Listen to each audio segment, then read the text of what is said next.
But, you know, there's a lot of applications to the staff.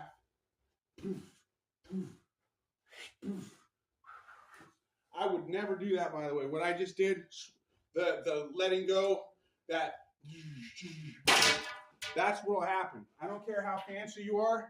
The second you spin it and it makes contact, it's going to fly out of your hand like that. And look, it flew out of my hand without contact. So all that baton twirling shit, that's garbage. That's for showing off in a tournament. That ain't for combat. Don't do that. Right? But boom, boom, boom, boom. You know, now spinning like this, that's one thing. And even spinning like this, it's still risky. The second you got to let go of your stick, you're playing with fire, right?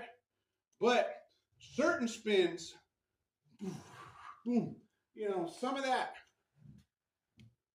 Or if you're trying to cover ground and intimidate something. Prime example, this ain't always for people. Let's say you're surrounded by a pack of dogs. The dogs are going to see this stick, and they're going to be like, what the fuck? Boom. That's why some of them styles, they'll be like, boom, boom. Or they're hitting low. They're not just going for busting ankles or stabbing people in feet.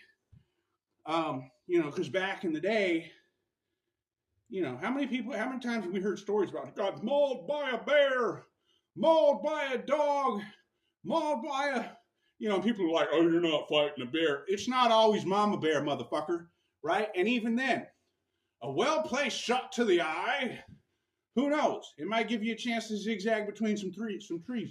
I don't know. But dogs, that's for sure. Big cats, that's for sure.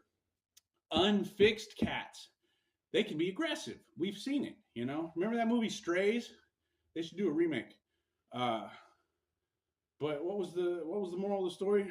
Is that the staff is one of those things that's available everywhere, whether it's a broom or a mop or a pool stick. And I'm not advocating you to go out there and be a barroom brawler and get, you know, but if some asshole pulls a knife on you, you got, yeah, that pool stick's better for than just swinging like you're the great Bambino. I mean, you can do some things. Whoop. But yeah, and like I'm saying, you know, that's where that initial first movement where they open it up and then woof, bing, you know, that's what you're doing. Kicking some dirt, maybe, dodging out of the way, and then bam, bam. And that right there should knock most people out. But, you know, most likely you're getting jumped because that's what people do nowadays.